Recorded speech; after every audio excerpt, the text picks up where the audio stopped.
Welcome into episode 4 of the Crossovr Podcast. We have an incredible show lined up for you guys today. We have on with us author, media personality, and sports marketer Brandon Steiner. Brandon, thank you so much for joining us. We're really excited to have you. Always good to be with you guys. I'm glad to be at the beginning. This way I can take credit for all your success.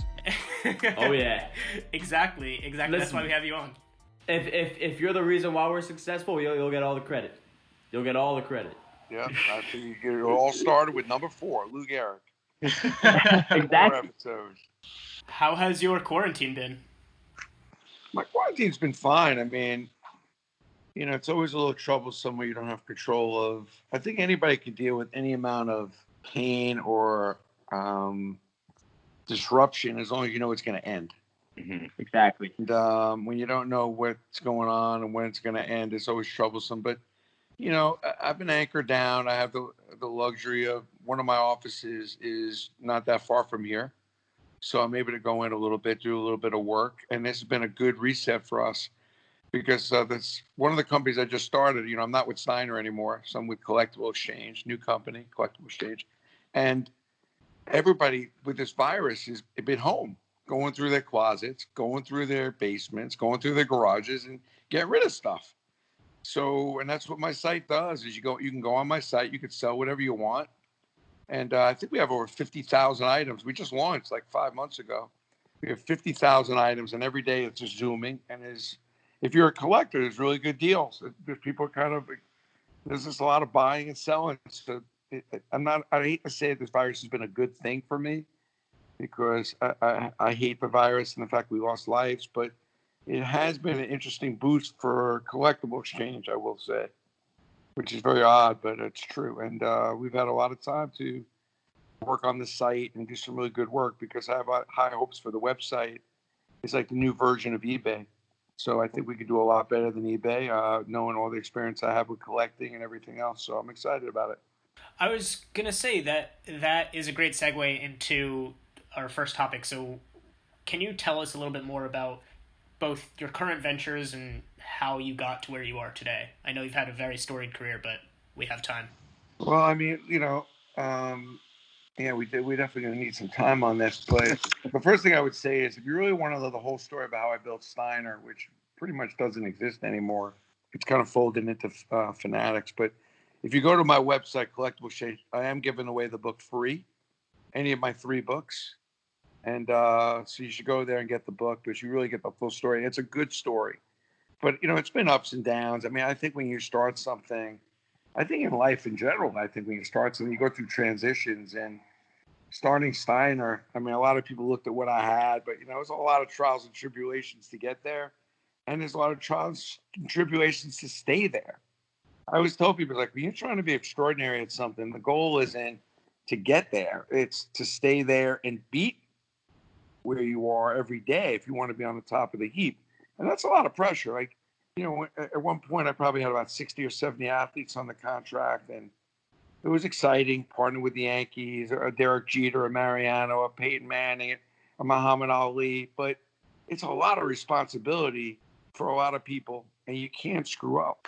So, you know, it's a lot, you know, to do it right and to keep it. And I was very proud of the work we did. I think that when I left Steiner about a year ago now, actually, you know, I probably got 400 or 500 emails and letters from my customers just thanking me, which is really absurd. And people thanking me for the experiences. And, you know, I think when you start something or you go through transition, which you guys seem like you're young guys, and you don't realize, like, when you graduate college, huge transition.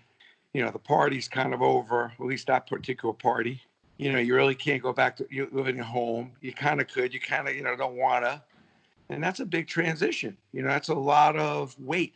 And people don't say, oh, how lucky are you? You know, yeah, you're lucky because you got a lot of opportunity and process to build up on.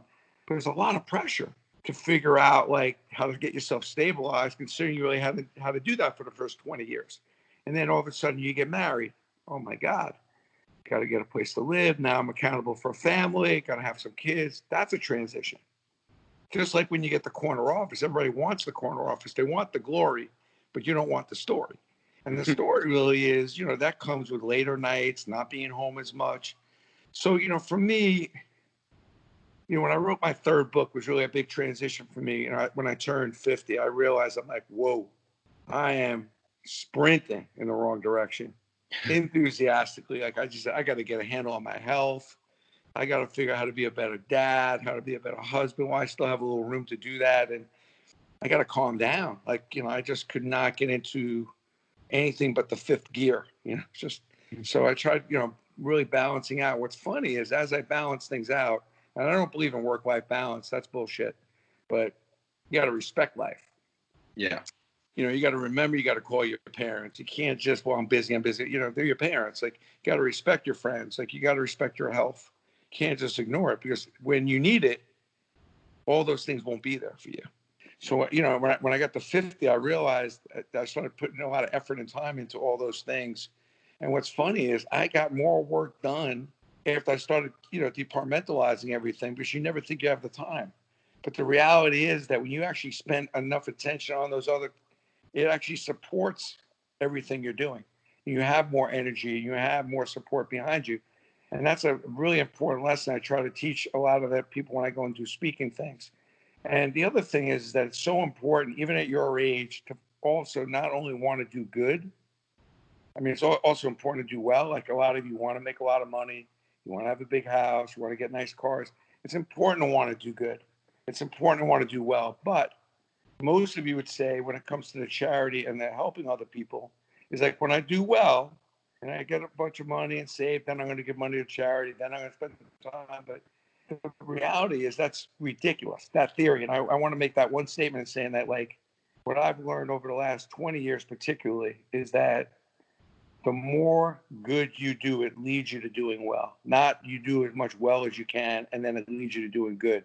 Which is the mistake that a lot of people make, is they wait till they're really a lot older to help people and to be more charitable. But the joy really is in helping people. I always say helping people is not a burden. Helping people is an opportunity that will lead you to share joy. So even at the age of in your 20s, the more good you can do, that's what leads you to doing well. When you ask me, how do you get a company started like Steiner or even Collectible Exchange, I think about what good I could do, what value I could do for players that I know, celebrities that I know, teams that I know. So I turn even up the volume even more. Even though I'm starting a new company, I'm doing more charity work. So even during this virus, every day I would wake up, and especially the first month, there wasn't a lot going on. Everybody was kind of in this panic. So what I did is I would call somebody that I thought would maybe need help. I'd call a charity. Hey, I'm on your website. This website's no good. You're trying to raise money, but your site is not set up to receive money. Change this, do that. Write this email this way. Because I'm a marketer. So I try to help people that normally couldn't afford to have somebody like me help them with their marketing. And, listen, I don't know where that's going to go, other than just feeling good at the very least and doing some good. So there's always a little bit of time, whether it's your money or your time, to do some good. And when you do good, that leads you to doing well. When you're your age, like, how do you go meet CEOs? How do you go meet influential people? You guys don't have that much to offer. So how are you going to do that? That's the big question, right? Brandon, Right. how do I get this sports room? How do I get this house? How do I go build a big company? That's the question. And really what you want to know is, what's the process? What are the secrets? You don't really want to know about this house. You want to know about the How do you get there? foundation I built, the concrete I poured, the hole that I dug, that I filled in. And the answer really is, you need to find value that you can provide decision makers so you can somehow get in their loop. It doesn't all convert right away, but if you can figure out how to provide value, they're not going to leave. They're not leaving you. Who doesn't want to hang with people that are helping them? So the goal, especially at your age, is to figure out how to increase your value and how to provide value, whether it be for your neighbor, anywhere you work, whoever you work with, and any relationship you're in, whether it's your friendships, your girlfriend, your boyfriend. How do you provide more value? Because that's how you keep long-standing relationships going. Because there's nobody who wants to help you more than the people you have relationships with, right? So the goal is to keep as many of them going as you can. And how you keep those relationships fresh and burning is to do that. So, Steiner was a long haul. It was a long haul. Just like Collectible Exchange now is a long haul. But the most important thing is, what do my customers need? Knowing who your customer is and what do they need. Not what I think, not what my gut feeling tells me. just because you really got to dig down deep to think about what value can I provide, because so much going on out there with collectibles and gifting and athlete marketing. What can I do that's going to be different? What can I do to provide athletes something that they don't already have? And it took a lot of days down to my gym on my treadmill to come up with the ideas I have now. I didn't think about these ideas overnight. So that's the hard part. The hard part is not only grinding, but it's the time you got to put towards thinking about something that's going to work, and then trying to validate it, trying to figure out not only does your idea make sense, but is it really going to work? Is it realistic? So, kind of building off that, have you ever been in the situation where, because obviously, and I totally agree with what you said, you want to bring joy to other people rather than yourself, and that's what gets you further in life. 1,000%, totally agree with that. So have you ever been in the situation where you tried to help somebody and they kind of took advantage of you, or they used that in the wrong sense, and then they kind of backfired on you? Thank you for asking that question. Let me explain something to you, Stephen. If you forget everything I say in this conversation, please remember this. If you want to play a grown-up, long game, do as much as you can for as many people as you can, as often as you can, and expect nothing back. Right. If you're doing something for someone and you're afraid they're going to take advantage, don't do it. Because you're not doing it with the right intent and the right purpose. You got to know who's important. You got to know what's important to who's important. You got to do what's important for who's important as often as you can every day. You do that and do as much as you can for as many people as you can, as often as you can. Expect nothing back. If you called my children right now, who are about your age, by the way, my son is 29, my daughter's 25, so I figure in that range. My daughter would tell you that verbatim. What's the most important thing, Nicole? Do as much as you can for as many people as you can, as often as you can. Expect nothing back. Know who's important, what's important, and do what's important for who's important as much as you can. The reality is you guys don't do that. Your mother calls, that's my mother again. Oh, okay. Who's the most important person in your life? Your mother. Then it's going to be your wife, or it's going to be your boyfriend, or it's going to be your, at the end of the day, you have to make sure you know what's important to the people that are most important to you. And I always say, I categorize this like this. It's like you have to know what winning is for the people that are around you, whether it be your parents. If winning is seeing you once every other week, or winning is, you have to know what winning is for your siblings, because, there's nobody more important than your family. You have to know what winning is for your boss. And you have to ask them, what's the best thing that can happen for you? What's the best thing I could do for you? And people have missed that conversation. Yeah. But if I ask you what's important to you, if you're on your deathbed, whatever, believe me, you'd want to say goodbye to your parents. You want to say goodbye to your best friends, and you want to see your siblings. So you got to make sure you know that. But as far as helping people, like, of course people take advantage of you. Maybe. I've had people I've done favors for 20 years ago, and they come back to me a year ago or 2 weeks ago and say, Brandon, I've been dying to call you, but I got this opportunity for you. I think the goal is, and the truth that I talk about is, you got to put as much good out in the world as you can, for no other reason than because you can. Right. And you cannot keep score. If you got a shot clock in your office, you're playing the wrong game. If you're trying to keep score, you're playing the wrong game. There's no shot clock. 9, 5, I don't know. What time is it now? I come home, I talk to you guys, and listen, I'm running a little late, and I got to check with the person who's most important, my wife. So I don't want to ruin her dinner. But I did make a commitment to you guys. So if you said, Brandon, we really can't change it, I would have done it. But being that I don't want to screw up my wife's dinner, who's been waiting for me to have dinner, I said, can we postpone this a little bit? I just want you to know, you got to talk it, but you got to live it. Yeah. Because a lot of guys will go and say, honey, I'm sorry, I can't have dinner right now. I got to do this interview. But so, I always want to give you the respect, because you guys are putting together a production. I want it to be good. On the other hand, I live with a person, and you have to give them the respect. And you got to not just talk about it. You got to do it, even if it's not convenient for yourself. I hope you got that. That's a really great question. I really think it's a great question. And it's a real problem with younger people, because usually you do something for somebody. You're like, what am I getting back? Right. Nothing. What am I getting back from doing this interview? Maybe somebody's going to watch it. Maybe you guys could use this as a get starter. Maybe you could steal some of my audience and build up yours. To me, it's like, if one person watches it and gets something good out of it, great. If you guys actually use this, that enables you to get other guests because I was on it, great. You say, you know, that Steiner guy, good guy, liked him. All right. Maybe 5 years from now, maybe we do some business. Maybe we don't. I don't know. Hopefully we do. Yeah. But, you know, the most important thing is, you know, you try to create some value, even if you over deliver it. I'm going to give you the same interview in this conversation as I would when somebody pays me $20,000 to speak. I don't judge it. There is no, well, we're getting into another topic here, if you don't mind, but at the end of the day, consistency over time equals credibility. You don't want to go into your doctor's office, you're getting surgery, and your doctor say, you know, you're really not that important. I don't barely even know you. I don't know, that's like my last surgery. I'll do the best I can. I don't know. Like, if you're going to be a professional, you have to be the best you could be all the time, regardless of the day, regardless of the time. So I'm sitting in Tampa Stadium, spring training. It's the 6th inning. Mariano pitched the 5th. And I'm waiting for Mariano after the game. So I'm watching the game. All of a sudden, Mariano sits down next to me. Now, I'm not going to bullshit you guys. I'm like, this is cool. Freaking Mariano there watching the Yankee game with me in the middle of his prime. So I turn to him. I go, dude, I thought we were meeting after the game. He goes, oh, I just pitched. I'm done. I said, yeah, that was just a spring training game. No biggie. Okay, really? He goes, no biggie. He looks at me. No, what?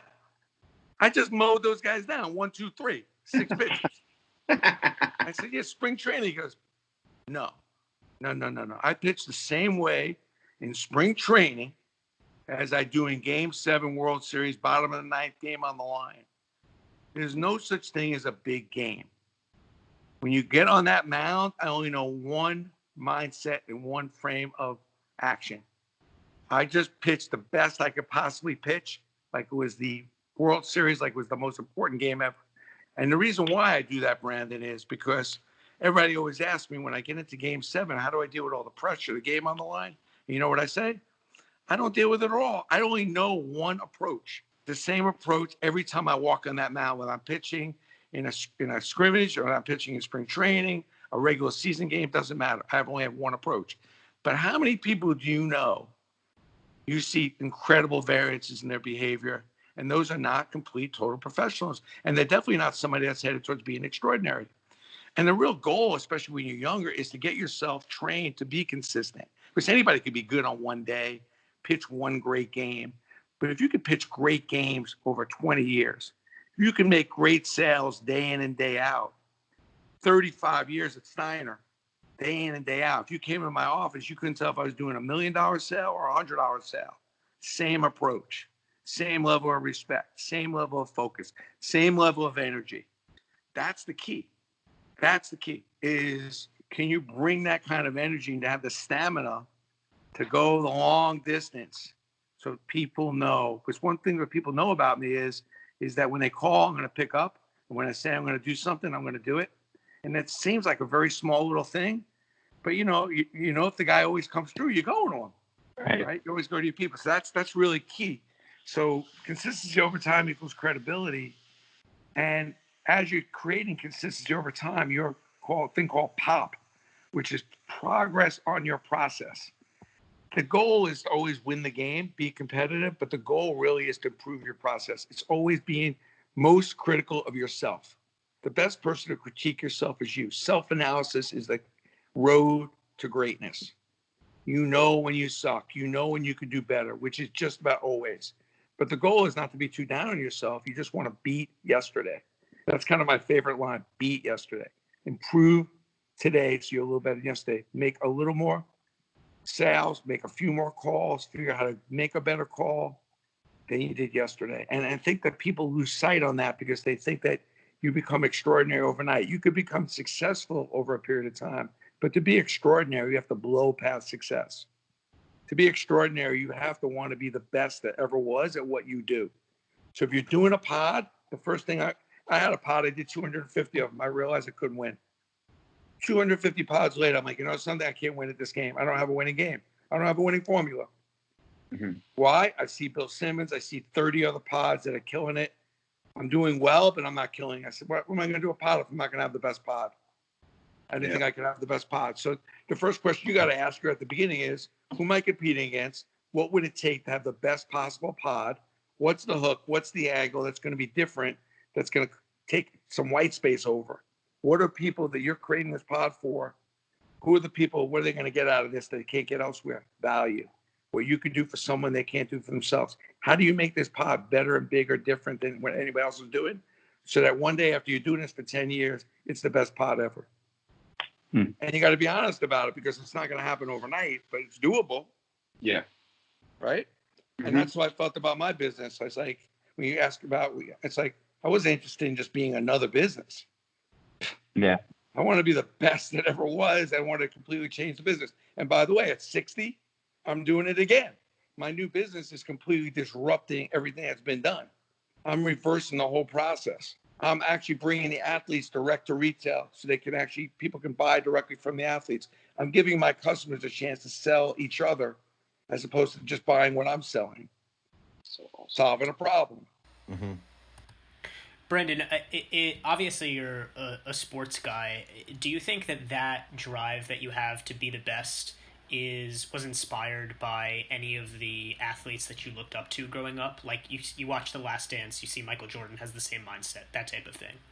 Well, Michael Jordan's an assassin, but what's important to learn about Michael Jordan and about becoming extraordinary, which is really more the point, because the answer to your question is no. But the real answer to the question really is that what gives you the drive to be extraordinary? And the answer really is hostile and a high level of non-acceptance. Like I will not accept just having a pod that a lot of people listen to. If I don't have the best pod, I'm not interested. If I have just a collectible company, just like everyone else, I'm not interested. I have a high level of non-acceptance, even if I have to stay up till, and God knows how many nights I didn't sleep, how many nights I just worked throughout the night, how many nights where my competitors were sleeping, I was working. When they were working, I was working harder. You know how many nights? Like it's the same thing. Like because I have a non-acceptance, I don't want anybody mentioning that they're equal to me. Like Jordan talks about in his Last Dance about Clyde Drexler. He's talking about no. You don't mention that person in my same breath because he's not equal to me. When people would start mentioning other companies to me that did similar to what I was doing, I'm like, no, you don't mention that. No. And I would just go out and beat my competition. I remember one of my biggest competitors saying, Brandon, what we don't like about you and why you have a bad reputation with our company is that you will do anything to win. You refuse to lose. There's never a negotiation where you just let us have it. I'm like, that's what you hate about me? I'm like, yeah, I have no interest in letting you win anything because I'm hostile. Yeah, I'm hostile. You know why? Because I think of every person in my life, and to answer your question about what gives you the drive to be great or extraordinary, I think of every person that questioned me, that doubted me. My guidance counselor who told me I shouldn't go to college. My teacher who basically, thought I was a moron, an idiot. My brother who called me an idiot every day growing up because I couldn't write that well or read. People that told me that my business idea was stupid and they didn't want to invest. The banker who wouldn't even give me the loan, made me take a second mortgage on my house. I have a list of all of them. And every day in my closet, I have that list. I look at them, and that re-engages my hostility to remind me that I've got to be hostile and I give nobody any air. I happen to have the wonderful experience of playing with Michael Jordan at his camp a couple of times at his camp. And I got on the court with him and I felt that hostility and he didn't feel my hostility. And that particular day, I got him pretty good, but I understand it. I understand that. And it really comes from a high tolerance for not accepting where you're at. And I would say that to you guys. It doesn't matter that this is the fourth pod. It doesn't matter where you are. What matters is what you're willing to accept. If you woke up tomorrow and said, there's just no way, I'm not living with my parents anymore, I'm done. There is no way I'm going to live at home anymore, let's say. Now, I'm not saying that's a bad idea, good idea. I'm just using that as an example. Your mind would then start dreaming and scheming and what do I got to do? Well, I go live with some friends. I can go get a busboy job, waiter job. I can go bartend. I can go deliver groceries. You would start doing whatever it took to get, once you had a high level of non-acceptance of living at home.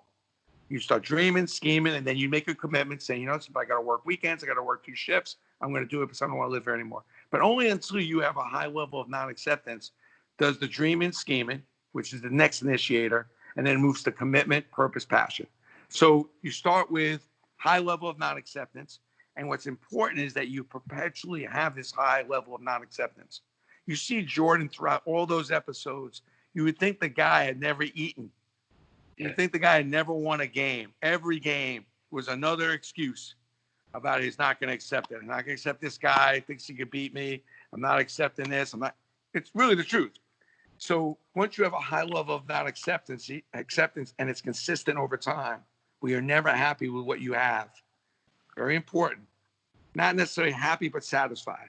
Now you have a ball game. You're on your way to extraordinary. So if people think like, oh, I'm going to find purpose. I'll find the right thing. No, you need to just figure out where you are and whether you want to accept it or not.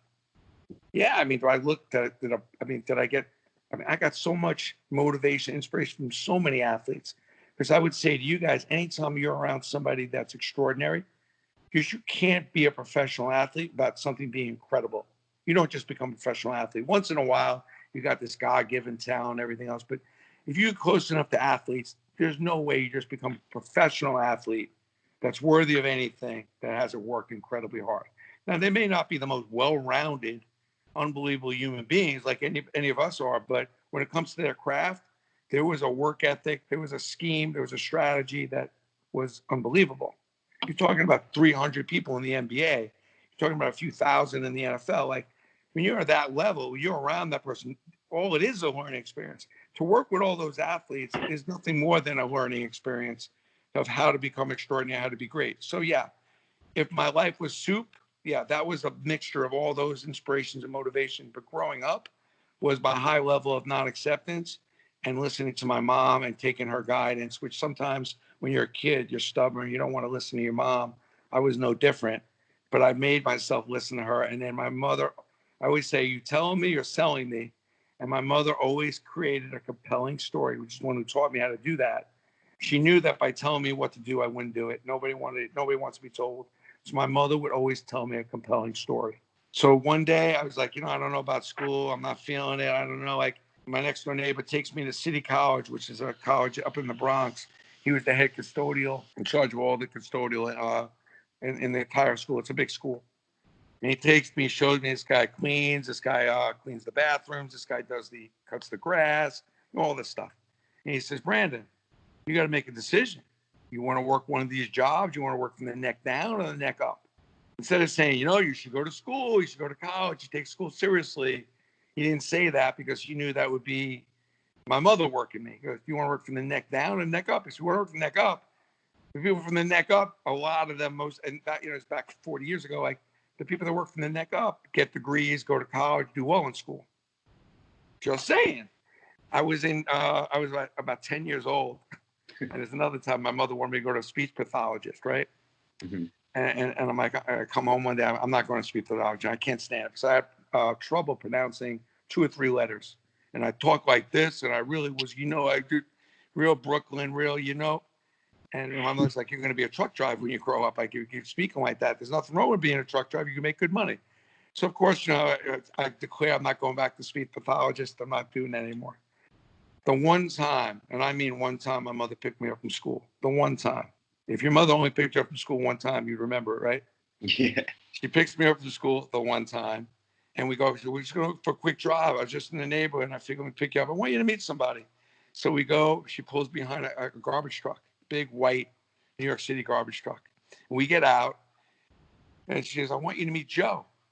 Joe, I want you to meet my son. Yeah, my son thinks that maybe this is a potential career for him to maybe be a sanitation engineer. Can you tell him a little bit about picking up the garbage, the benefit, some of the ups and downs? This is probably a good career for my son. So the guy goes through the whole wherewithal, come on into the truck, see the truck, the whole thing. And we get back in the car. Mom says, listen, I just thought this was a good idea. If you're going to speak the way you're speaking, this is probably a career for you. So I went back to the speech pathologist. So I tell people all the time, it's like, you got to be able to create to convince people. And I think there's a great lessons, but it's also like nobody wants to be told what to do. Nobody wants to be sold what to do. Mm-hmm. They need a compelling story of what to do. It's really important as you're growing your businesses to come up with compelling story about the value you're providing based on the person you're selling to, if that makes any sense. Absolutely. So Brandon, Anthony speaking here. Nice to meet you. Pleasure to talk to us. So obviously, like all success stories come with something bad that happened, or not bad, but a failure, right? So curious to see how you got to where you were before, like what you did before Steiner, and what made you realize that what you were doing just was not cutting it? Because you talk a lot about the motivational factor of just being the best, being the best. Did you hit a point in your life where you were like, well, I'm not bringing any value to the table right now, so what am I really doing? Like, when did you hit that point, or if you ever did? Well, it's a good question. I did. Oh, yeah. Believe me, there's nobody more critical. What I would say is that in my third book, Living on Purpose, Mm-hmm. what happened is on the second book, You Got Our Balls, that was a big success. And what happened was I was reading all my reviews on Amazon, and this one review was like, how convenient it is for you, Mrs. Steiner. Everything seemed to work pretty well. And I do believe that everything is interconnected. I believe in divine intervention. But the guy was really riding me about how everything kind of fit one thing into the other, which in a lot of ways, all of our lives do when you look back on it. But I did fail to be transparent about all the bad shit that happened. I was definitely a little short on that, which I should have been a little more articulate about the failures and the stuff. So the Living on Purpose, I really articulated about the struggles and the failures. And that's where I came up with the dream big, sample small, fail quick concept. And that's one of the biggest lessons I learned in the latter part of my, it's like, yeah, Brandon, you got this gut, you got some success, but every time you come up with an idea, it's the same process. Just because you've had some success in the past doesn't mean that you're going to be successful in the future. I tell kids all the time, including my son, I'm like my son runs into the hallway with me when he was in high school. He's like, Dad, I'm a lot smarter than you. You couldn't even do my homework. I said, son, you're probably right. You are smarter than me. It was like 1 a.m. My kid basically got, I think, 1 grade that wasn't an A in high school. Scarsdale High School is pretty competitive. And he kind of followed that up with pretty much mostly A's in Michigan engineering honors. He's a bright kid. But I stopped him in his tracks. I said, listen, just because you mastered the art of school doesn't mean you're going to master the art of life. When I ask you a question, I'll come back to you in 10 years. Can you provide every day and put food on the table for you and your family? Can you provide a consistent work life for a whole bunch of employees that are counting on you? Can you come up with value for clients day after day so they want to do business with you? I got to tell you something, Buster. That's a lot harder than studying what you got in chapter 3. But right now, you've mastered the art of school, and I give you all the props. You are a lot smarter than me and I ever have been in school, and I give you that. So when you talk about your failures, though, to me, it was your ego, and making sure you can step outside yourself to see the reality and making sure you have some accountability police around you to make sure they're telling you. Like for most of you, when you're younger, that's your parents. Maybe you got a distant relative, or maybe you got a sibling. And at some point that grows a little old, but those are people always going to tell you the truth. So if you really want to know where you stand on an idea, you got to step outside yourself and see yourself. And sometimes you got to love your idea a little less. But what I learned later in my career about the failures, and I had many of them, and you can really read about them, Living on Purpose, but I was very articulate about it, not only from business, but personally, just different, I think, places where I definitely didn't get up to snuff. And that is, let the facts be the facts, especially in today's analytics. So, dream big, think of your idea, and act on it. But sample, try your idea out, and let those results and feedback speak for themselves. And then if it's not working, either adjust your idea, ask for help, which is where a lot of entrepreneurs fail to do. You may have a really good idea, but you may have to tweak it. There's a million ideas that have made it with some tweaking. Even Dunkin' Donuts, when you think about it, was about to go out of business. And they started bringing on the coffee and they started doing the breakfast. The guy was a genius. Saved Dunkin' Donuts, and it's one of the bigger, more popular chains. So it's like you got to make sure you know where to go get some help and some advice about somebody who's going to be honest with you and doesn't have to tiptoe around you. So I've had so many situations where even some of my best ideas have failed. Opened up a chain of ice cream stores called Last Licks, which is probably one of my best ideas. And to be honest with you, I still think it was one of my best ideas, but I always say execution beats strategy for lunch.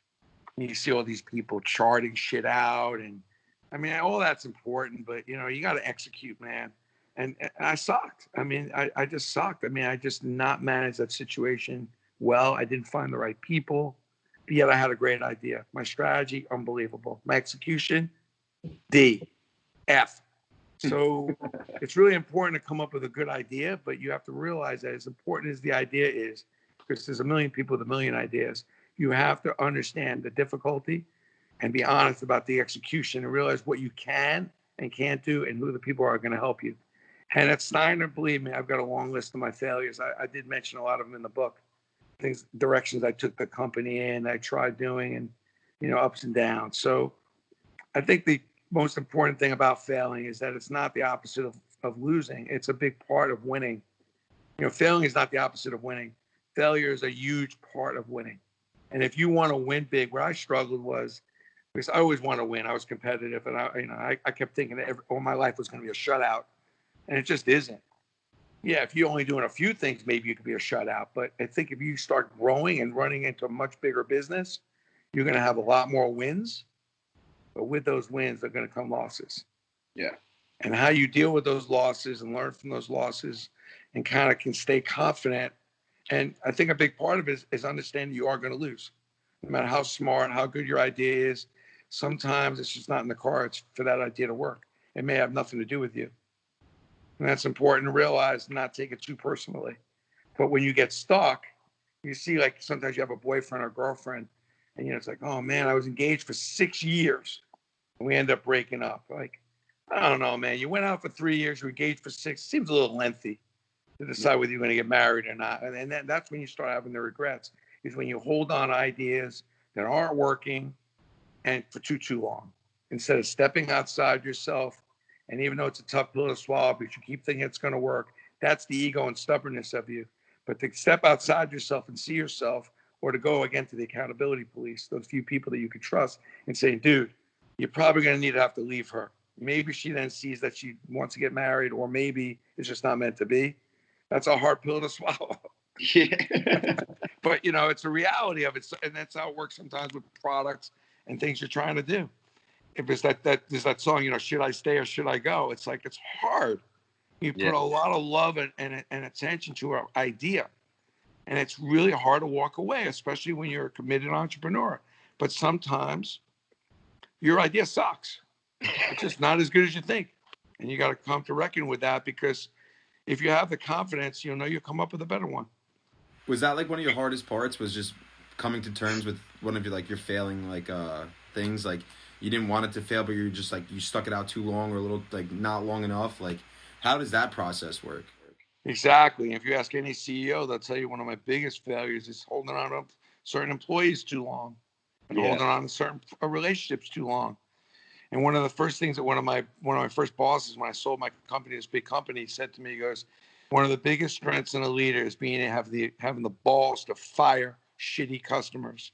And I say the same thing, because quality of customers and quality of friends is, as a person, you only live one life. And you have to have the balls to fire friends that suck. You have to have the ability to break up with girls or boys, whatever. You have to have the ability to realize that that's just not bringing out the best in me. You have to be able to walk away from clients. And I have fired some clients. It took a lot of balls. Like, you're making money on a client, but they suck. They're sucking the air out of you. They're demanding. They're not grateful. They're not appreciative of it. And it's really important that you stay focused on high quality clients, because a bad client never pays. They drive your employees crazy. Then your employees end up quitting. So you got to hire new employees. It doesn't work out, even though you're making some quick money grab. So you got to have the balls to walk. And that's where a lot of entrepreneurs come up short. Yeah. Because, you know, it's hard to go fire a customer, hard to go fire an employee that's making good money, but isn't following the culture that you've set up in your business. It's a really valuable lesson. And as a young person, it's so critical, as you're starting to develop your brand even more so, that you do surround yourself with the right type of people. And it doesn't have to be a certain education or this or that. It just has to be, like, I just judge people whether they're a good person, not what they look like, not because you don't know. The person who's maybe not dressed great, but, you know, a good person's a good person. And usually good people rise to the top. So, like, I always make a commitment. It's like, I'll do anything I can for people that I like, that I feel are good people, regardless of what their title is. Because it's amazing people that I've helped along the way. And 10 years later, they're like running some big company, or they're this and that. It's like, when you're young, you went, how do you develop a relationship with a commissioner? You know how, when that guy's a freaking intern, you become friends with him. And then he keeps moving up, and you still maintain your friendships. That's how. Yeah. It all comes together. Like, I'm 60 now, and I have friends that are commissioners, that are this, that are that, that are senators, that are, because those people all started where you started, peeing in the same pot. Yeah, exactly. We got to start. We all got to start somewhere. So we're all starting from the bottom. But when you start, it's so important to really maintain relationships is to constantly bring value and look to try to help those relationships all the time, anytime, and not worry about what you're getting back. I call them, check in on them, anything I can do. Brandon, I can't. I have no business for you. It's okay. I'm just checking on. Maybe I can still help you. You think that we just worked together for 6 years now because you're not in that job anymore? That's it? That's not me. Because within another year or two, they'll be in another job, and maybe we'll do something there. If not, hey, it was a relationship. I value relationships. But it's amazing. Like when I left Steiner, how many people a year later now I still haven't heard from? People I paid a lot of money for. I value relationships. Like I think relationships are not easy to come by where you see people that you like and you get along with. I can't take that for granted. Right. Brandon, I want to shift gears just a little bit. You brought up your books a couple of times. I'm wondering if there are any books that you read, either growing up or later in life, that you feel helped you in either your career or in your personal life. Okay. First of all, I'm half illiterate, right? I can barely read and write, right? I didn't know that. I wish I could show you the text my brother sent. I just had a little argument with my brother because I had asked him to send some photos. I was doing a photo book, and I asked him to help me with some blogs that I was writing on. He goes, "Oh yeah, I forgot you can't write." I'm like, because my brother's an incredible writer. I'm like, "Yeah, I can't write, but last time I checked, I wrote 3 books, and you wrote 0. And I've written over 2,500 blogs, and you've written, 0.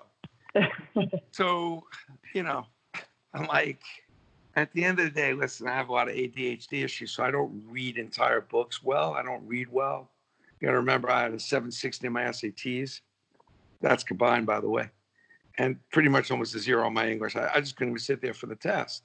But yet I figured out how to get into Syracuse. So I'll tell you a quick story. I work my dream job, and I've been working since I'm 10 years old.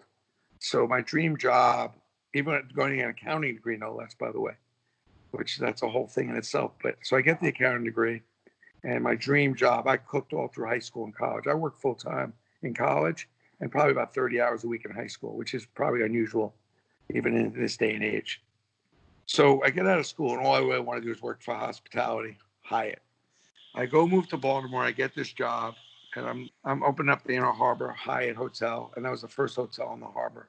And I worked there for 2.5 years. And when I say work, by the way, I don't know what goes on now, but I'm talking 90, 100 hours a week, easy.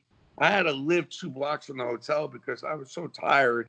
I don't think I could possibly get home much further away. And I wanted to be at work right away the next day. I mean, literally, I worked 7 days a week, the whole thing. 2.5 years go by. I called my mom. I said, "Mom, I got fired. Got into a little political hassle with one of the managers, and I got fired today. Can you believe what these people did to me? 2.5 years, I got 3 promotions." And my mother says, "Hold up a second. Hyatt Hotels are a growing chain. I'm hiring good people. I'm not getting rid of good people. Obviously, you have some flaws in your game. Obviously, you got some problems in your style that need some improvement." Figured my mother was going to give me a shoulder to cry on. She's like killing me. I'm crying. I mean, I'm devastated. I go to the bookstore. So I told you I'm not a big reader. I go to the bookstore. And I'm like, you know something? My mother is telling me this. She's probably right. Because I couldn't have worked any harder. So obviously, I've got to work on some of these rough edges. And I start picking up every motivational self-help book on the planet. So to answer your question, which you got to really read, the second book, which really gives you the turning point of my life, which was at Hyatt on the rooftop restaurant. This guy came in and said, "Would you like to work 3 months a year and be independently somewhat wealthy?" I'm like, "Yeah." And I went out for dinner with him, and he gave me these truths of life. Just a rogue situation. Because you're going to work 3 or 4 months if you follow these truths.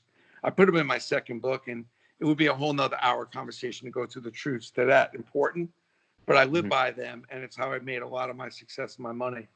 But to answer your question is, when I went to go get those books, Dale Carnegie was my first on my agenda. How to Stop Worrying and Start Living, and How to Win Friends and Influence People is a no-brainer. It's a must-win.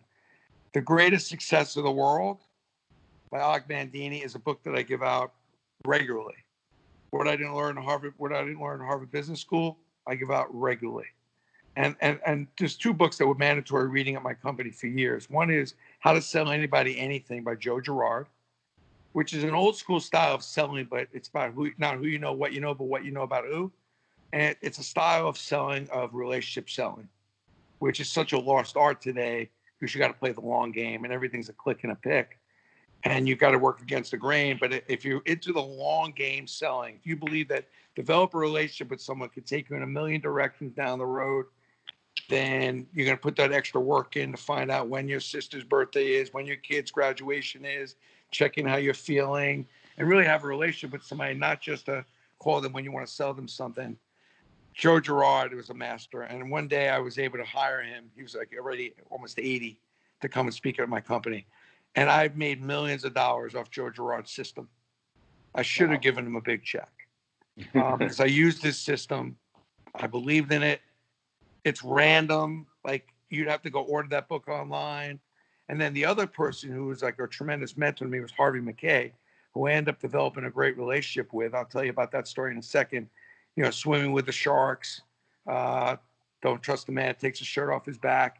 Harvey was a genius, a brilliant guy. So what happened one day was I was trying to find some speakers for my company. So I called up Harvey random.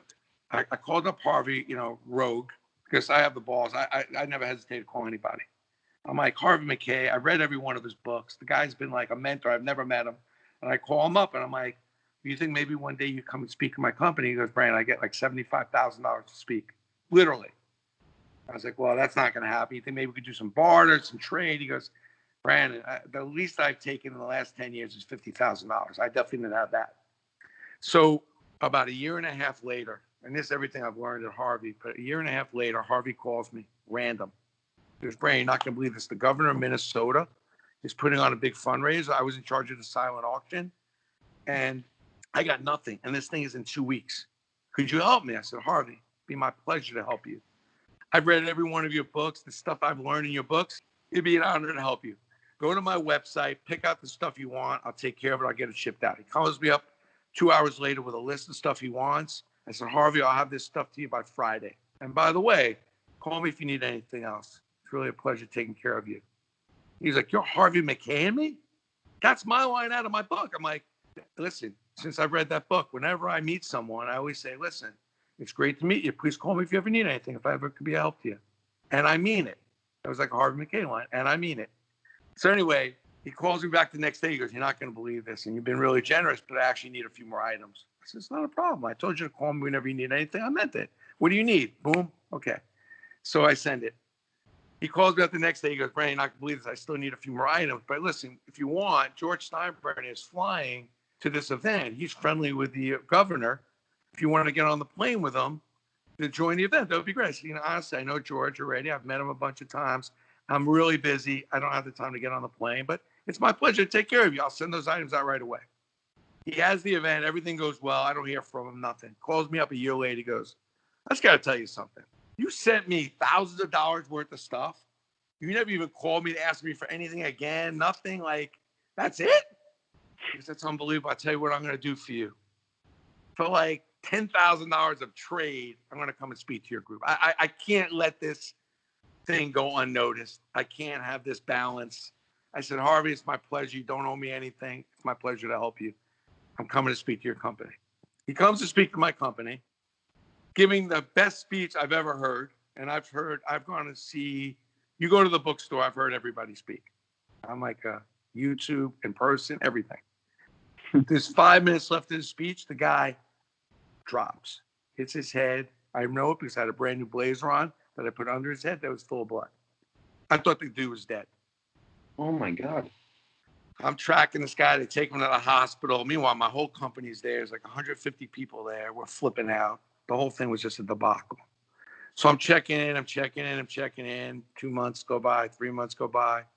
4 months go by. Harvey calls. He goes, you're not going to believe this. I was in Japan. I had something wrong with my digestive system. I got dehydrated and I had to go to the Mayo Clinic in Minnesota, and I'm really fine. I said, Harvey, I just got to ask you one thing. So I'm really glad. And he goes, Brandon, I really appreciate it because I know you've been checking in. I said, yeah, I just got to ask you one thing. Hey, you think you can come back and finish the speech?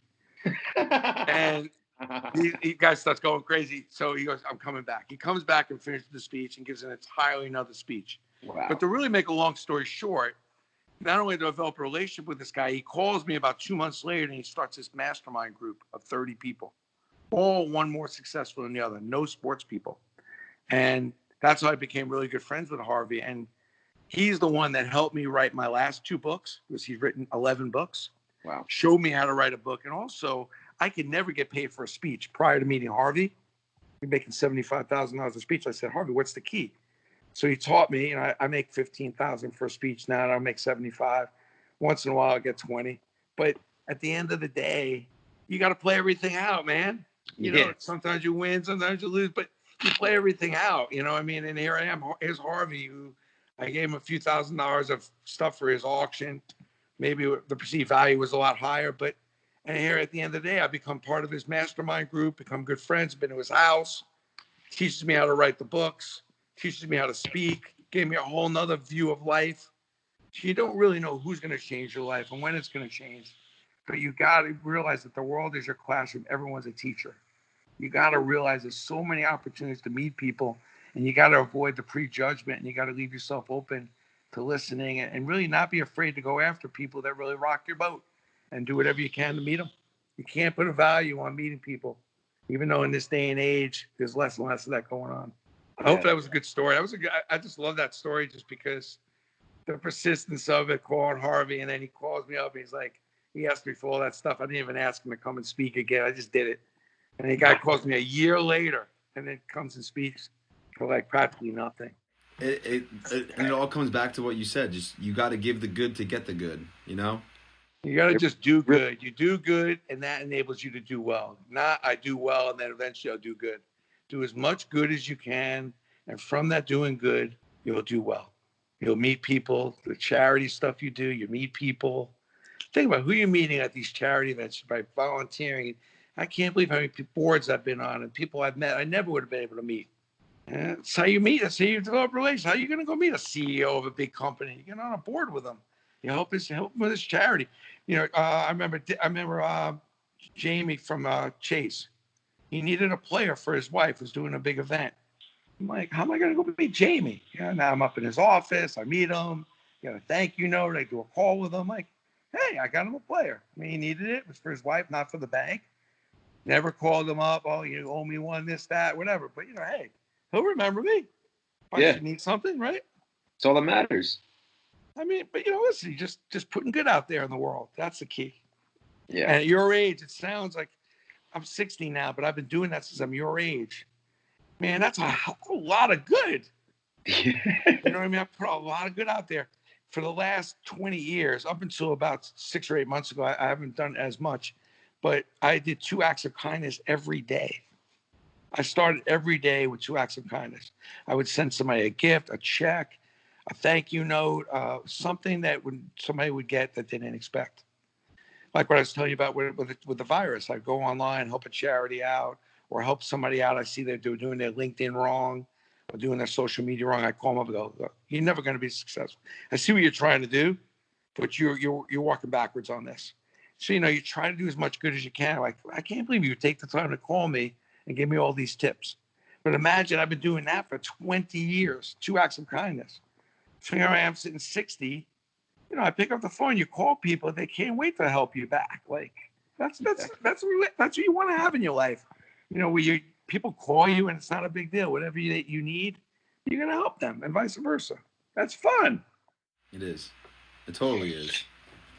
So would you say in today's media, whether it be TV, movies, music, would you say that they're kind of shying people away from doing the right thing with too much negativity? Or would you say it's... I think the TV, the media thing's gotten a little confusing. The media's been very good to me, and I've certainly built my brand through the media. And I think if you work with the media will work with you. You know, listen, the media's under a lot of pressure. There's a lot of it out there.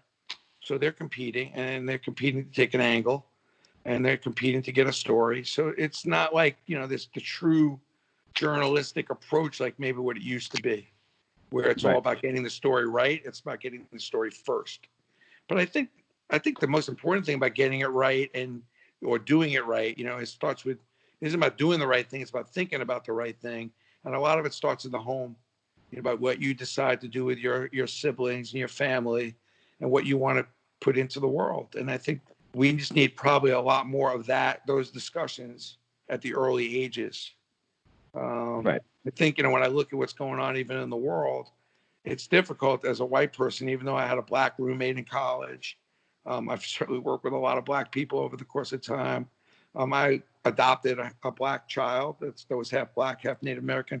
And I'm still saying I don't know what it's like to be black, but what I do know is that if you want to make a change, my wife and I have a girls and boys home in White Plains that take basically kids from the ages of like 11 or 12 to 18. If you want to make a change, what I do know is that you got to get to young people, get kids that, 6, 7, 8 years old is when you can really give them rationale, reasoning. So those years that are extremely difficult to parent, especially in a single parent home, what we need to do is we need to go spend much more time in inner cities, regardless of the color. We need to go spend more time on the Boys and Girls Clubs and the YMCAs of the world, because those are the kids that need the nurturing, the love, and to really be explained how the world should be and could be. And I think once you miss those kids, it's, even me, like I can't turn back the clock on my childhood, which was not an easy childhood. It's so important what happens in those first 10, 11 years you're on this planet.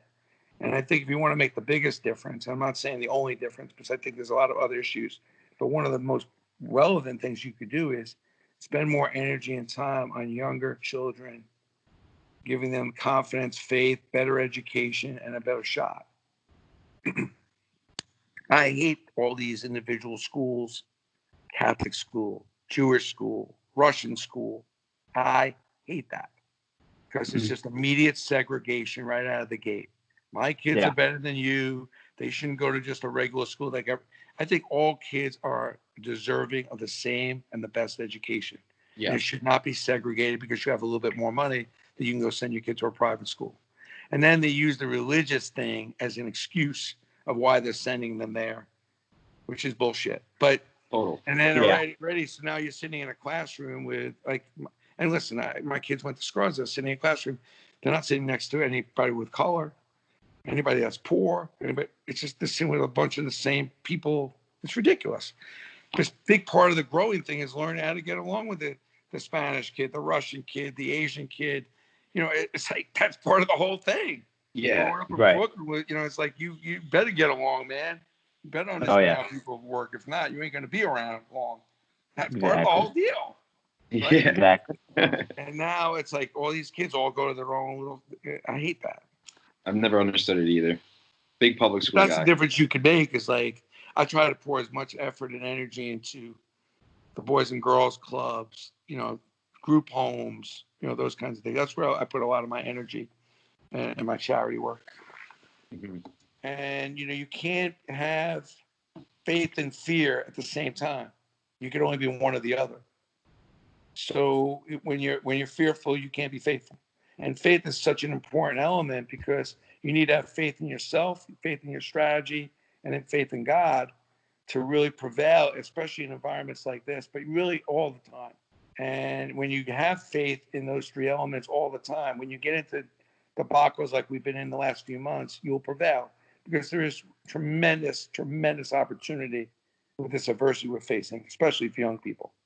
Yeah. I mean, for someone coming out of college, oh my God, the virus, the job market. I'm like, are you kidding? Do you realize the value?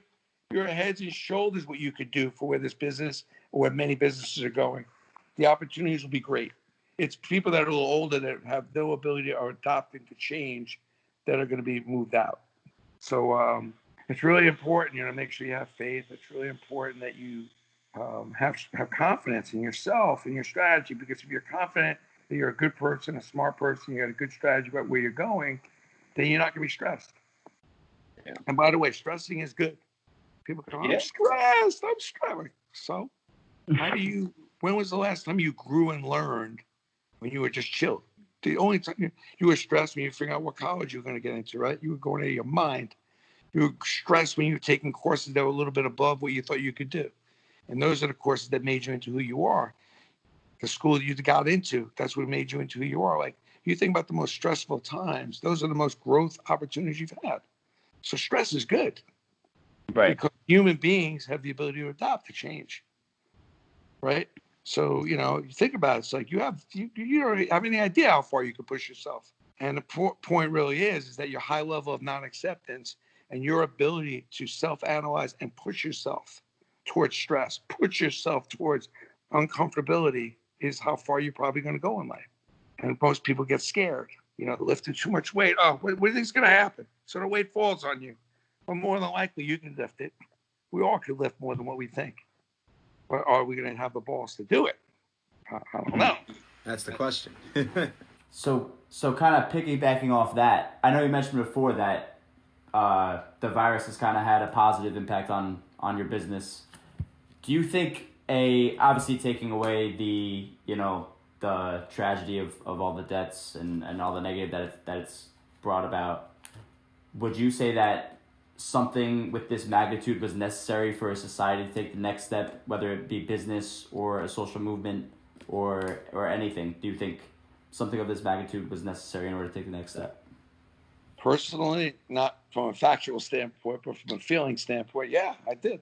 I think that I believe in divine intervention. And I think that God had enough of us. The way we were acting, the way we were treating each other individually, as far as country to country, and disrespecting the planet and really not taking care of this planet right, not being kind and generous enough to each other. He put a huge situation on us where we would need each other and where countries would have to work together. I think he gave us a huge timeout. And then also there's just a bunch of stuff that we didn't have the balls to shut down. Some of the ways we were acting, some of the businesses that we were dealing with needed to be shut down. And this was a good excuse for it to be. Yeah. But, I always look at, like, not that I'm not ecstatic about all the seniors we lost in all those senior living centers, but we don't give the seniors enough love and attention in this country. We don't give the respect to our elderly like we should. Nobody takes care of these seniors the way they should, as far as visiting them and taking care of them. And then, all the seniors that died in this country, and such a large percentage of the deaths were seniors in senior homes. You wonder about the message there is that we have to pay more attention to our seniors and our senior homes. So I went to a senior home. I did two things in basically an old age home. I built a museum in one of them. Because when I went to the senior home and I wanted to do something nice for the older people, one of the most common complaints was that their grandchildren didn't visit them. Why? You go to a senior home, you see old people. Who wants to go when you're 10 years old? So I built this beautiful museum with all the sports memorabilia. And what was great is the kids wanted to go and they wanted to see the museum.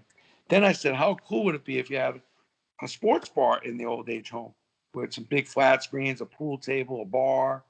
Now, Dad could say to his son, let's go visit Grandpa. We could watch the football game for a couple hours with him on the big screen. Yeah. So I built a sports bar in this place for them and had a couple athletes. There's a show that I did on Yes Network for about 10 years. This show called The Hookup. You can see it on YouTube, all these little things I did for all these different, and that's the good you could do. Like, and the reason I did those two things is not only because it was a good thing for that home, but I knew if I did it at those homes, I thought the other homes would see it, and it would be something that many, many senior homes would put in. Yeah. So like when I try to do projects like that, I'm trying to think not only of an idea that could be good at the moment, but is have scale. And I think a lot of times people, they come up with good ideas, but they're not really thinking about, is the idea scalable? So you meet a nice girl, right? Like there's three guys on the ship. So, we meet a nice girl, right? Mm-hmm. And you start to really like her a lot. And then, you think, is this scalable? Could this be like the mother of my children? Could this be the wife? Could this be the woman that I'm going to be with for the next 100 years? So you know how to think scale. And what I urge you to do is like think scale with business.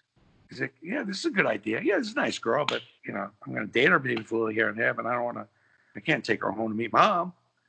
So it's the same thing with an idea. It's like, can you take that idea home to mom? Does it have scale? Can you really build off this thing? Could this thing be gigantic, bigger than you could even imagine? Then you're swimming in the right pool.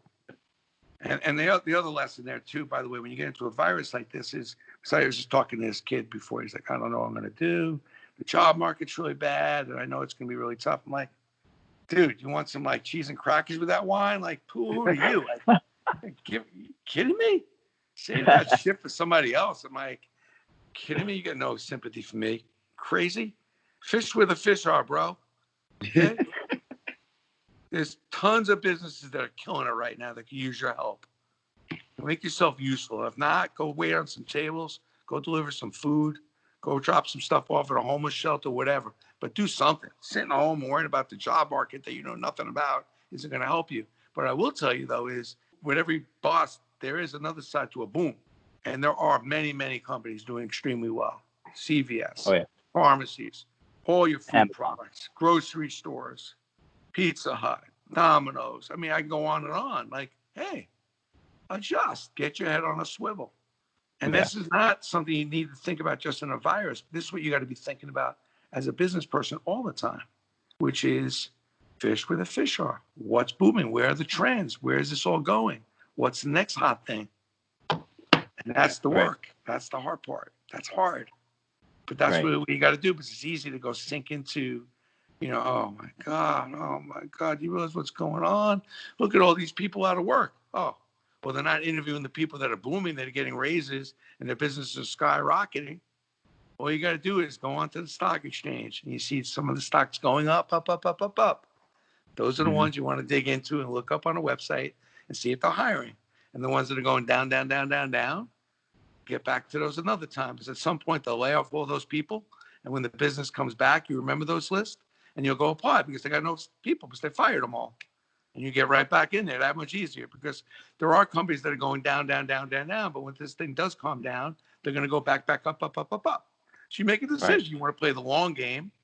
You wait for those companies to come back up and go wait on some tables or go clean some streets or whatever, or go fish where the fish are. And there's a bunch of companies that zone in on the companies that are doing well. Go zone in on the cities that are doing well.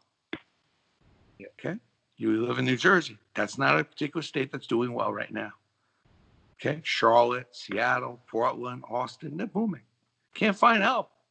How bad do you want it? What's your level of non-acceptance? Now, what do you mean you're not doing too well? What's going on with us? Well, you're in flux. I mean, you're in flux. You've got a lot of people that got sick. You're going to be in a slow, gradual comeback, and it's going to be a difficult comeback. They're going to take its time. Same way in New York City. You can't just rush back into normal business. Are you in New York? I'm in Westchester. Okay. But, you can't be running around like normal. None of us can, because there's just too many of us. We're just too many people packed in a small area, which is why this thing took off like it did and not in so many other areas, it's fine. We got good leadership. The governors, I think, are doing a pretty good job, but it's going to be a much slower back to normal for us as it will be compared to other parts of the country. And the problem is that it didn't necessarily happen this way for us as it did. It didn't happen the same for the other 80% of the rest of the country as it did for us. We went through a lot more drama than most of the other parts of the country, with the exception of maybe LA and one other two areas. Yeah, we got hit so hard. And, it's going to take a while. See back, though. It's too badly. But there are parts of the country that you don't even know if anything was wrong. They didn't even know why they were staying in the house for. They maybe saw a couple deaths. You go up to certain places around the country, there's very few people that got this and very few people got sick. But, they were all kind of part of the ordeal. But so that'd be much more back to normal, quicker. You mentioned before that you're originally from Brooklyn. Everybody's from Brooklyn, dude, somewhere or another. You ever watch My Greek Fat Wedding, where he's like, everybody was it? It's like, that's how people from Brooklyn are. Like, everything started in Brooklyn. Let's not kid ourselves. Whatever it was that was significant came from Brooklyn. I finished an internship with the Nets, and I'm curious because, their big marketing selling point is Biggie Smalls. Their City Edition jerseys are all Biggie Smalls oriented, and they have the court, Biggie Smalls, everything. They have his jersey retired in the rafters, everything. So I'm curious if you think they're relying too much on that different industry to make them relevant, or if they should, focus on their own history, their New Jersey history, and build from the beginning. I like the Brooklyn setup. I go there when I can. It's a little tricky from Westchester, but I like it. I think they did a nice job there. Brooklyn's freaky, man. It's like it doesn't really follow any particular order of things, even more now than ever. I mean, you go to a Brooklyn Nets game, the whole thing is there's just no rhyme or reason. You got some guy with his stomach hanging out in the first row at the Garden. You got, this celebrity and that celebrity. you got all kinds of colors and walks of life. It's a melting pot, which is what Brooklyn is. And then listen, at the end of the day, it's a shame because they had that winning with Jason Kidd, back in the day, and Richard Jefferson. And, they're going to get on a little run here. Don't kid yourself. They're going to get on a little run here. And when they get on that run, they'll find their real identity and it'll all come through. I was sorry to see Jay-Z move out of it because I thought it was really cool to have him as a part of it. And I think they should have really given him more than 1/100th of a freaking point, if you want my honest opinion. I really like Jay-Z a lot. I know him throughout the years, and I think that should have just been they should have wrapped him up. He should have been on the ownership team, frankly, and not just some fractional owner that they gave him a little crumb to, in my opinion. But I like the setup there. I like the food. I like the stadium. It's got a good buzz to it. It's got a good feel. So, your Mark did a good job while I was there. We'll see what this new regime can do. I liked it. It was a little more comfortable. You go to the Garden. I was saying, it's like going to a business meeting. You go to the Garden, Madison Square Garden, and it's real. It's the Mecca Center. It's Madison Square Garden. That's a whole nother vibe, and it's meaningful to go to Madison Square Garden in a different kind of way. So those are just two different things going on. But I think the Nets, when they haven't had that winning since they've been in Brooklyn, really, and I think they're going to get into some serious winning and some serious hype. And that will take them to the next level, which is what they need. No doubt. They've done a pretty good job on, the Bed-Stuy, and they get it. They're playing up the neighborhood, and they've done a nice job there. I mean, for me, I personally could have done without. I mean, I like the Biggie Small stuff. I like the Bed-Stuy stuff. I could have done with a little bit less, just because I grew up a New Jersey Net fan. So I could have done for a little more, history and actual basketball rather than straight up marketing. But that's just me. I'm good with that too. I see that. I don't disagree with that. I don't let that stuff get in the way of it. I like this coach. I think it's a mistake. I agree. I'm hoping the Knicks pick him up. I think he's a good coach, especially in developing a younger team and making them into. I think he did a good job. This general manager is a little crazy, so he's got a big ego. So there's that. But I guess the proof will be. Listen, they got talent. They're stacked. Oh, yeah. They should make a difference here. So we'll see if that happens. And this is going to put a lot of pressure on the Knicks to step up their game. There's nothing better when this town's got two teams competing. Oh, yeah. In any sport, not just basketball, any sport. Yeah. There's really is nothing better. And we're going to have a lot to cheer for come August and September. There'll be a lot of sports going on, and should be fun to make up for all these last few months with not much to do. Business will be booming for you then, too. I'm hoping.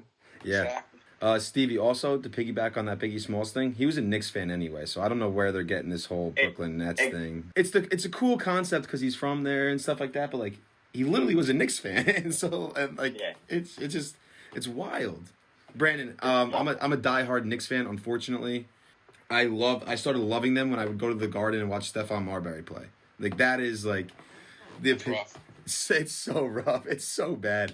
But I don't get crazy about the Knicks thing. I know a lot of people do. I'm a Dolan fan. I just want to tell you, I think the guy has done so much to try to win.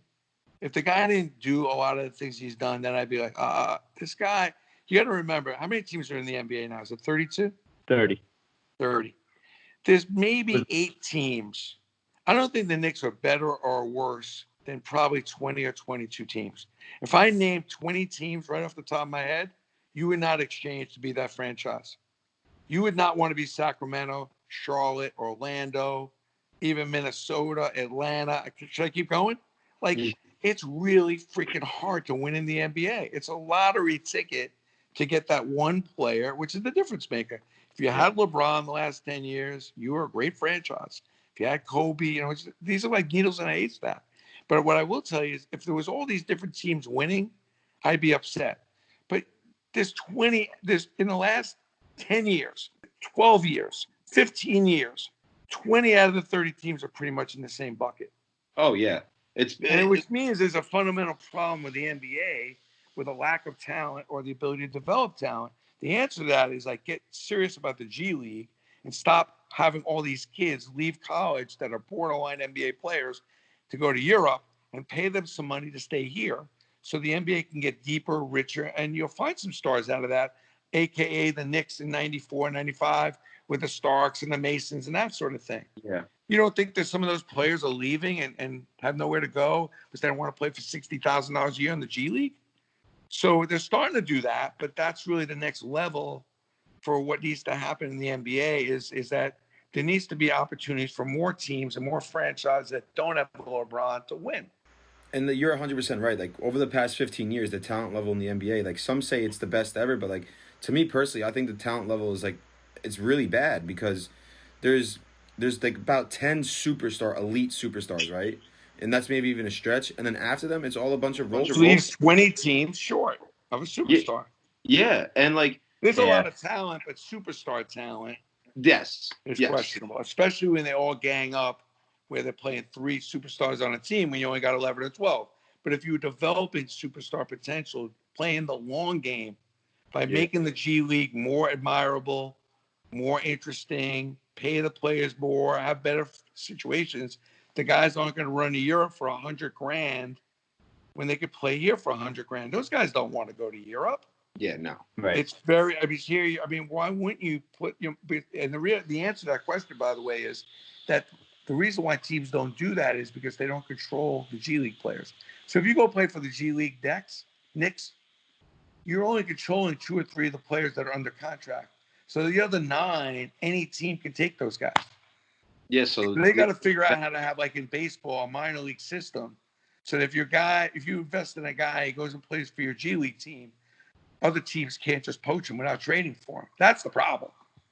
I already had this conversation with Adam Silver. I killed him about this whole thing a couple years ago, and then I killed him about the WNBA, which I love Adam Silver. I just want to note that I killed him as much as you can kill the commissioner, really, because I'm just like one small fraction of an opinion here.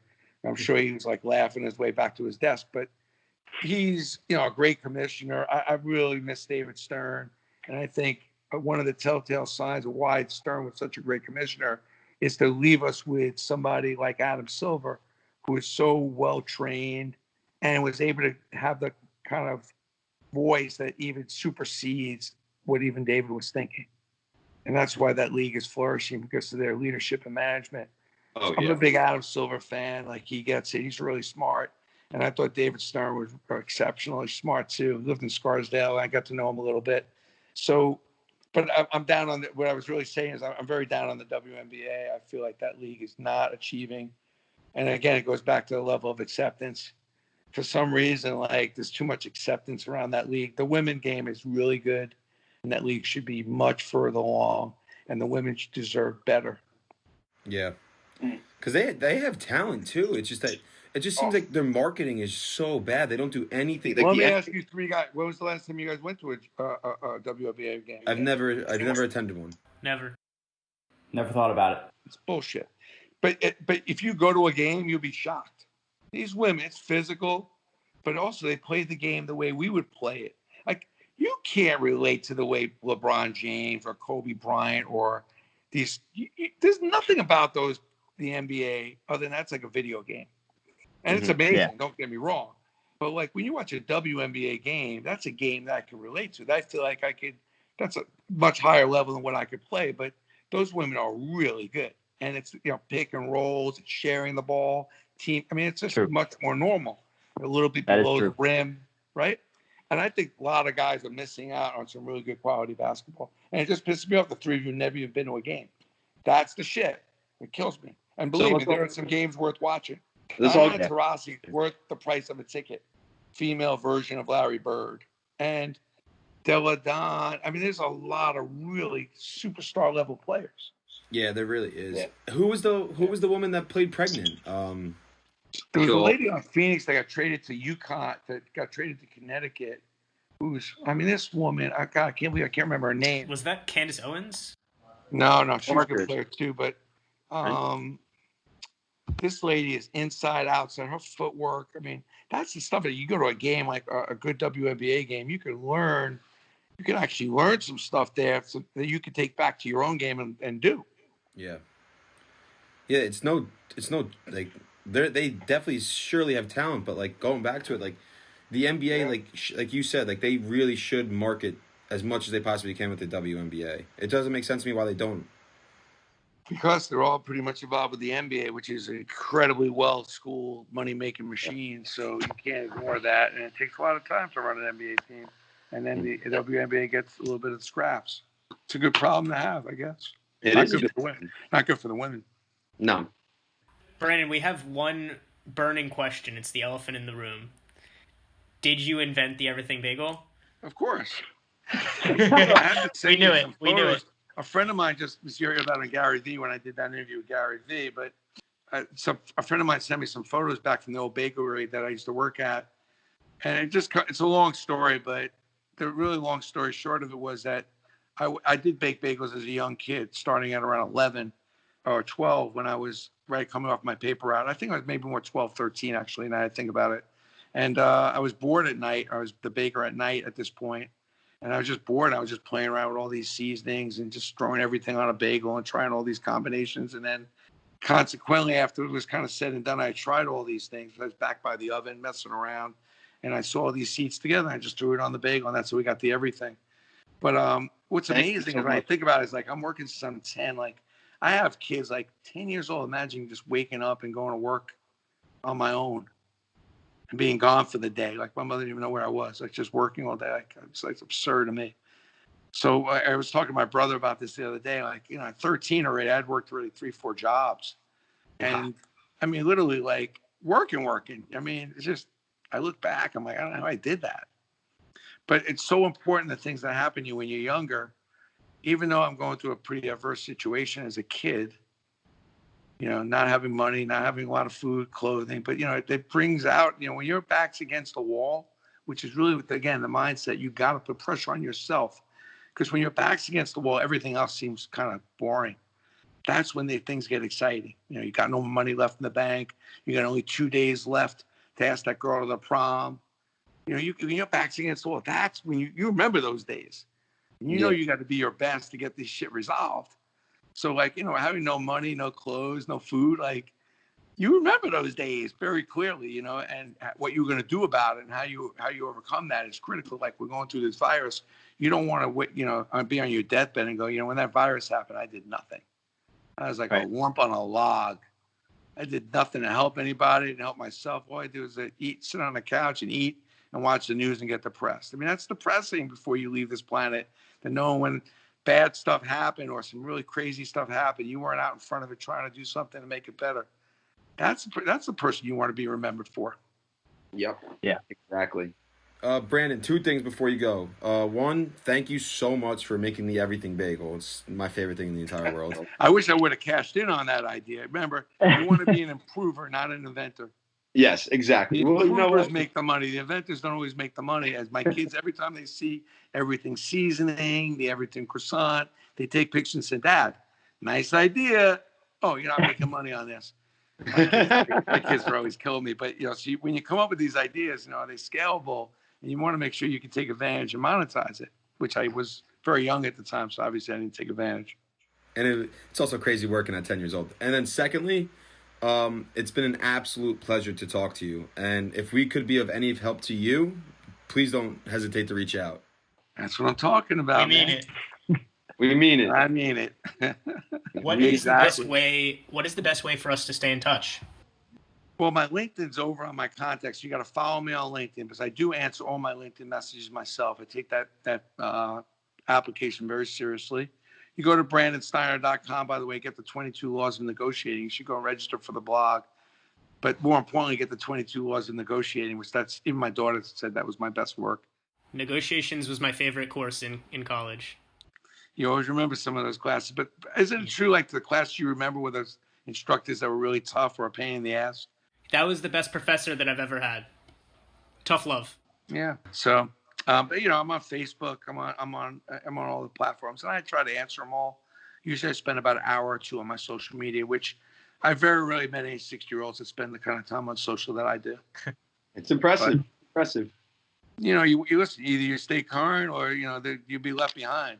I got friends. I'm like, listen, you're headed towards being extinct, even before you die. Like you're going to get to a point in about 10, 15 years, your grandchildren are not even going to have to contact you. You keep going on this rate. You're going to have people that have no idea. Like, you're still waiting for the phone to ring. You're still going to have a house phone. You're sitting there watching the 11 o'clock news. Like, nobody's going to know what the hell you're doing if you're even alive. You better get with it, man. You better start getting those alerts, getting the apps, and get yourself together. Some people are good. There's a lot of stubborn people out there that is not going with the program. Yeah, well, my dad texts with Siri, so he doesn't even know how to. But he's getting there.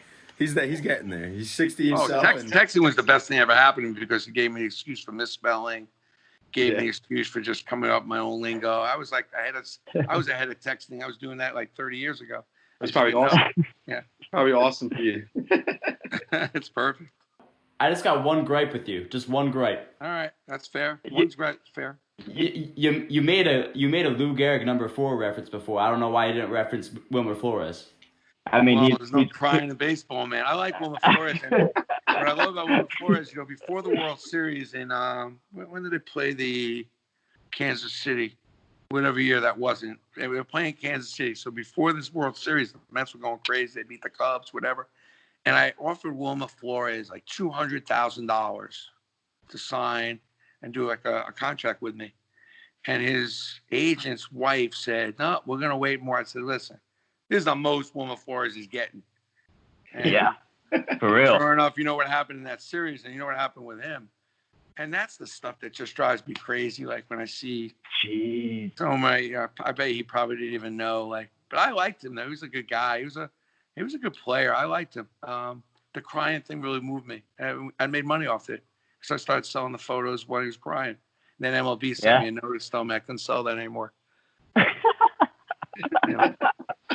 It is what it is, though, right? Yeah, well, there's nothing ever stopped me. I always had balls, and a little disruption never hurt anybody. No, you got to push boundaries. No. You got to push the boundaries. Yeah, that and the Pete Rose signed balls. I definitely bet on baseball. I was always first to do that. Yeah. That's awesome. I love it. That's awesome. Brandon, we will definitely be in touch. Thank you so much for your time. This was great. Yeah, you're welcome. Good talking to you guys. Thank you so much, Brandon.